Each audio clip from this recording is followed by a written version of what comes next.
നിലവിലെ അതിരൂപത news പോർട്ടലായ www.archtvmnews.com പുതിയ രൂപം.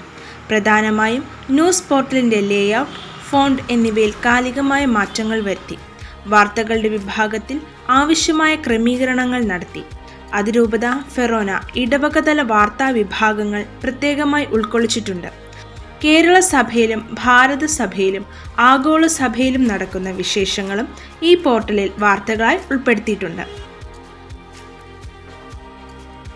ഒപ്പം അതിരൂപതയിലെ എല്ലാ ശുശ്രൂഷകളുടെയും വാർത്തകൾ മൊത്തമായും ശുശ്രൂഷകളുടെ അടിസ്ഥാനത്തിലും തരംതിരിച്ചു വായിക്കാൻ സാധിക്കും. ഇതിനു പുറമെ വിനിമയ പബ്ലിക്കേഷൻസ് എന്ന പേരിൽ അതിരൂപതയിൽ നിന്നും പുറത്തിറക്കുന്ന പ്രസിദ്ധീകരണങ്ങൾ ഓൺലൈനായി ഓർഡർ ചെയ്യാനാകും. ജീവനും വെളിച്ചവും മാസികയുടെ പഴയ ലക്കങ്ങൾ PDF ആയി ഡൗൺലോഡ് ചെയ്ത് വായിക്കാം.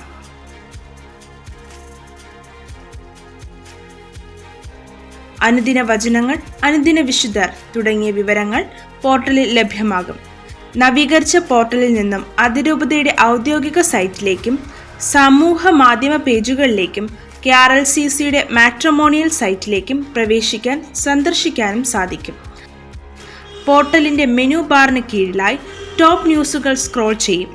അതിന് താഴെ ഫീച്ചേർഡ് ന്യൂസും ഉൾപ്പെടുത്തിയിട്ടുണ്ട്. ലോകം മുഴുവൻ സുവിശേഷം പ്രഘോഷിക്കുകയെന്ന ക്രിസ്തുവിൻ്റെ ആഹ്വാനം സാക്ഷാത്കരിക്കുന്നത് ന്യൂസ് പോർട്ടൽ നവീകരണത്തിലൂടെ തിരുവനന്തപുരം അതിരൂപത മീഡിയ കമ്മീഷന് ഒരു പടി കൂടി മുന്നിലെത്താൻ സാധിക്കും.